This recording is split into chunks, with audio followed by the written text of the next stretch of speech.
la paix à Paris. On connaît désormais le profil de l'homme qui a tué un policier hier soir à Bruxelles. Attaque au couteau dans le quartier de la Gare. Quelques heures avant l'attaque, l'homme s'était présenté dans un commissariat en parlant de ses problèmes psychiatriques. Il avait été conduit dans une unité psychiatrique de l'hôpital qu'il avait ensuite quitté. Cet assaillant, qui est hospitalisé après avoir été blessé par une patrouille, est un ancien détenu radicalisé. Laura Van Lemberg. En 2013, il est d'abord incarcéré pour des délits de droit commun, notamment des vols. En 2015, il est signalé comme étant un musulman radicalisé. D'après son dossier pénitentiaire, il aurait influencé d'autres détenus. À cause de ses idées extrémistes, il est placé dans une autre aile de la prison, une aile qui ne rassemble que des détenus radicalisés.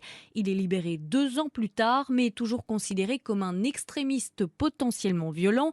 Alors comment une personne connue des services de renseignement et qui a proféré des menaces dans un commissariat a pu être laissé en liberté. Écoutez Annelies Verlinden, la ministre belge de l'Intérieur. Donc ça ne veut pas dire que tous les gens qui sont sur la liste OCAM doivent être arrêtés tout de suite. On sait qu'il s'est adressé au commissariat, puis il est allé à l'hôpital avec les policiers, mais il faut attendre les résultats de l'enquête pour savoir ce qui s'est passé exactement. Et il y a encore beaucoup de zones d'ombre. Les policiers qui l'ont reçu au commissariat avant les faits étaient-ils au courant de son passé judiciaire et de son profil? Comment le suspect a-t-il été pris en charge à l'hôpital? Pourquoi a-t-il quitté l'établissement? Pour l'instant, ces questions sont sans réponse. L'enquête devra déterminer si des erreurs ont été commises. Laura Van Lerberg à Bruxelles pour Europe 1.